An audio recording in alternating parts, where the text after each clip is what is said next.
welcome Thomas Morris for a Dubliners 100 winner of TheJournal.ie's Best Irish-Published Book of the Year.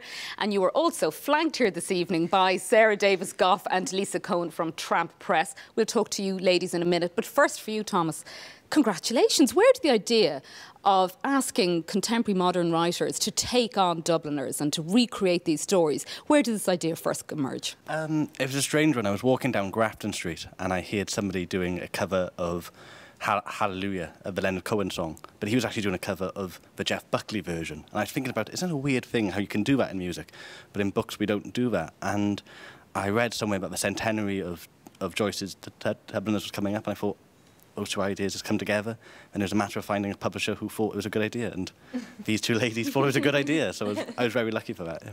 But you were really taking on one of the big beasts of Irish literature. I mean, Dubliners. Daunting, very daunting.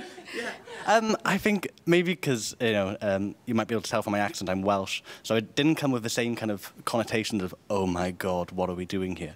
So maybe it was a bit blasphemous in that sense. But I think he's just, he's a wonderful writer, but I think for a lot of writers, with a lot of other important writers, who are more daunting. So I think it was a chance for people just to have a go and, kick off one of the giants that hover above their heads. Tramp Press, the setup of the company has been well documented. You're only around a couple of years and you're having such great success, crowned off this evening with this. But Lisa, for you, your mission, you say, is to bring great writing in from the cold. How does Dubliners fit in with the mission of Tramp Press? Well, actually, technically, we only launched in April, so we did have a run up to that, but we are very brand new. Yeah, we wanted to take authors who couldn't necessarily get published elsewhere because there are notions about what the market wants and doesn't want, and we know that's not true. You never know what book will take off.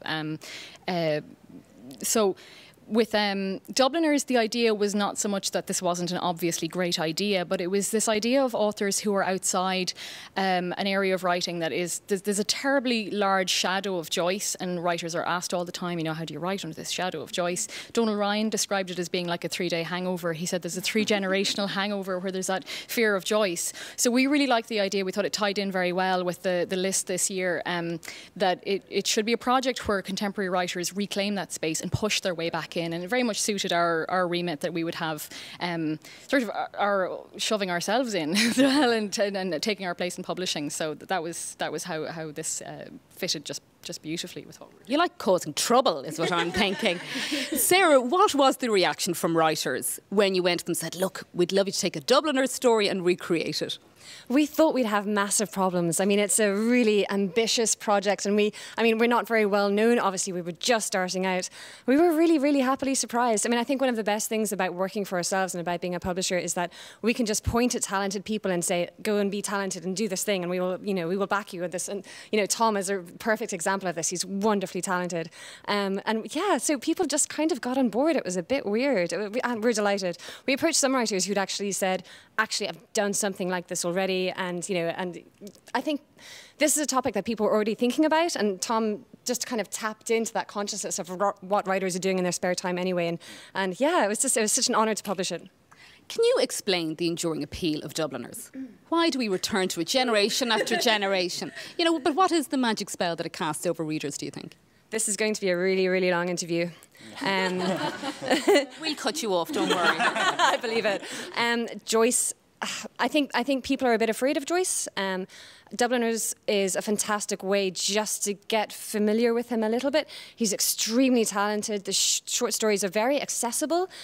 He's got a brilliant voice, and they're so damn good. I mean, that's what it comes down to. He's just a brilliant writer, and writing a short story collection that's powerful and that evocative, and the feelings that people take away from it 100 years ago are still the feelings that we take away from it today, and that's why it's so lasting. It's a really amazing piece of work.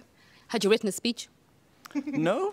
I never actually. Well, no. Well, backstage we were talking. Not even backstage. I'm just using that phrase. So favourite. Over there. Yeah. We thought we'd get an email or some notification beforehand if we'd won. So we just thought we hadn't won. So it really was genuine shock when we got up there. So no, I hadn't written anything. So, Well, off you go and celebrate your win. Huge congratulations to the team here of Dubliners 100. Thank you so much for coming in. Congratulations. Well done, Thomas. Super brilliant. Keep going.